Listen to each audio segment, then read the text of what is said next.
નમસ્કાર. હું doctor Kamala Manirao, associate professor, Ekadashi Mahila college, Jamnagar. આજે TYBSc general home science semester 5 subject microbiology આ વિષયમાં પ્રેક્ટિકલ વિશે ચર્ચા કરીશ. પ્રેક્ટિકલનો હેતુ છે માઇક્રોબાયોલોજી લેબોરેટરીના સાધનોનો અભ્યાસ. એટલે કે માઇક્રોબાયોલોજી લેબોરેટરીમાં કેટલાક સાધનો જેવા કે autoclave, hot air oven, incubator અને સેન્ટ્રીફ્યુજ આ સાધનોનો ઉપયોગ કેવી રીતે કરી શકાય અને તેનો ઉપયોગ શા માટે હોય છે તેના વિશે ચર્ચા કરું છું. પહેલું સાધન જે છે એ છે ઓટોક્લેવ. સ્લાઇડમાં તમે ઓટોક્લેવની આકૃતિ જોઈ શકો છો અને તેના વિવિધ ભાગો પણ અહીંયા દર્શાવેલા છે.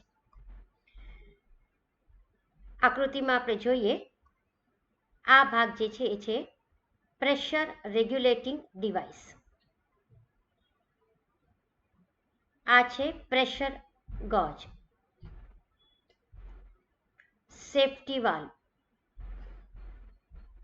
Autoclave lid. આ છે હેન્ડલ્સ જે બેકેલાઇટના બનેલા હોય છે. Autoclave body. આ છે steam release valve, vacuum release valve અને સ્ટેન્ડ.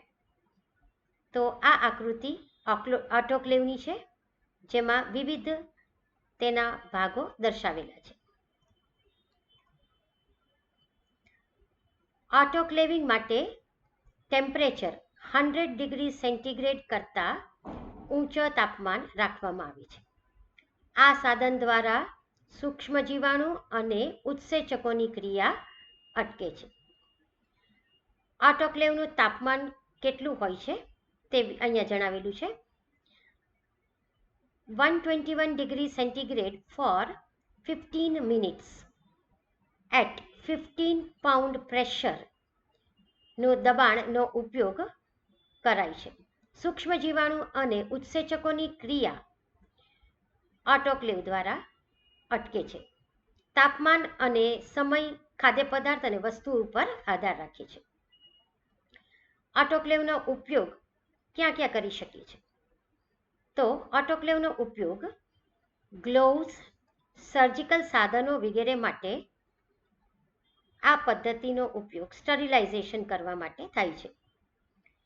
આ ઉપરાંત લો એસિડ ફૂડ્સ જેવા કે માછલી, કેટલાક શાકભાજી, દાખલા તરીકે લીલા વટાણા, બીન્સ, સૂપ વગેરેમાં રહેલા થર્મોસ્ટેબલ લેક્ટોબેસિલસ સૂક્ષ્મ જીવાણુઓનો નાશ કરવા માટે ઓટોક્લેવિંગનો ઉપયોગ થાય છે. બીજો સાધન જે ઉપયોગ થાય છે લેબોરેટરીમાં સામાન્ય રીતે એ છે હોટ એર ઓવન. આ સ્લાઇડમાં તમે હોટ એર ઓવનની આકૃતિ અહીંયા દર્શાવેલી છે અને તેના વિવિધ ભાગો પણ દર્શાવ્યા છે.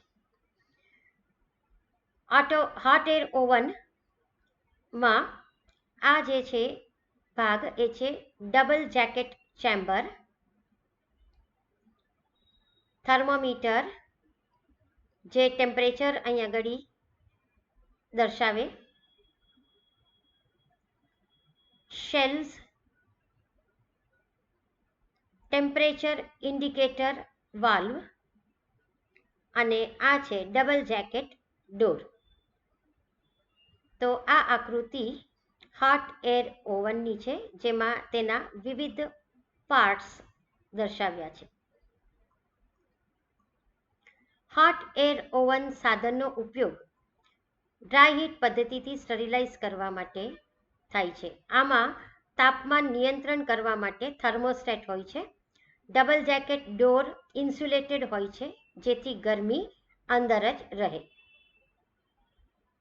સ્ટરીલાઇઝ કરવા માટે હોટ એર ઓવનનો ટેમ્પરેચર અને કેટલા સમય માટે રાખવામાં આવે છે તે અહીંયા દર્શાવેલું છે. 160 ડિગ્રી સેન્ટીગ્રેડ ટેમ્પરેચરે 2 અવર્સ હોય છે સમય 170 ડિગ્રી સેન્ટીગ્રેડે અડધી કલાક, 180 ડિગ્રી સેન્ટીગ્રેડ ટેમ્પરેચરે 15 મિનિટ્સ. તો આ હોટ એર ઓવનનું ટેમ્પરેચર અને સમય દર્શાવેલું છે. હોટ એર ઓવનનો ઉપયોગ ફ્રેજાઇલ સાધનો જેવા કે ટેસ્ટ ટ્યુબને સ્ટરીલાઇઝેશન કરવા માટે ઉપયોગ થાય છે. બધા જ ગ્લાસવેરને સ્ટરીલાઇઝ કરવા માટે પણ હોટ એર ઓવનનો ઉપયોગ થાય છે. સર્જિકલ સાધનોને સ્ટરીલાઇઝ કરવા માટે અને મીડિયા સોલ્યુશન્સ, ગ્લોવ્સ વગેરે સ્ટરીલાઇઝ કરવા માટે હોટ એર ઓવનનો ઉપયોગ થાય છે. ત્રીજું સાધન જે છે એ છે ઇન્ક્યુબેટર. આ સ્લાઇડમાં ઇન્ક્યુબેટરની આકૃતિ અને તેના વિવિધ ભાગો દર્શાવેલા છે.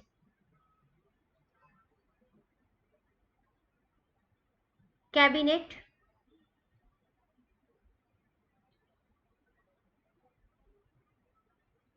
Power,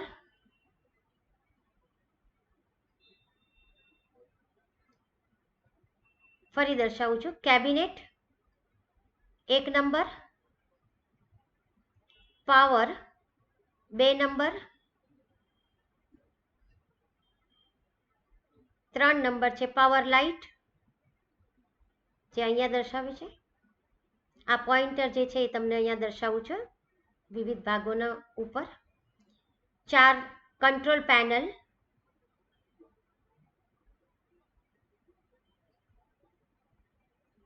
5 interior door knob,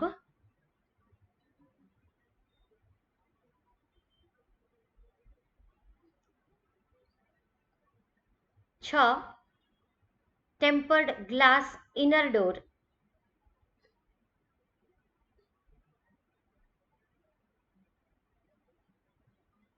7 shelf,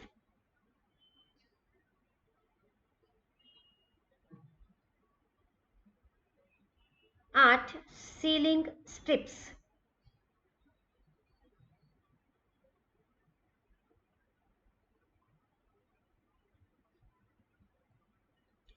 અને 9 આઉટસાઇડ ડોર. તો આ ઇન્ક્યુબેટરના વિવિધ ભાગો દર્શાવેલું છે. આ સાધન ડ્રાય હીટ પદ્ધતિથી કાર્ય કરે છે.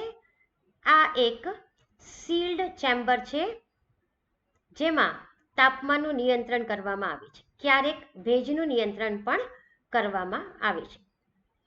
ઇન્ક્યુબેટરનો ઉપયોગ સૂક્ષ્મ જીવાણુઓના વૃદ્ધિ માટે ઇન્ક્યુબેટરનો ઉપયોગ કરવામાં આવે છે. માઇક્રોબિયલ કલ્ચર્સના ગ્રોથ અને મેન્ટેનન્સ માટે ઇન્ક્યુબેટરનો ઉપયોગ થાય છે. બીજું સાધન છે સેન્ટ્રીફ્યુજ. સેન્ટ્રીફ્યુજની આકૃતિ અને તેના વિવિધ ભાગો આ સ્લાઇડમાં દર્શાવેલું છે. સેન્ટ્રીફ્યુજના વિવિધ ભાગો જે છે તેમાં આ છે કંટ્રોલ પેનલ, ડોર,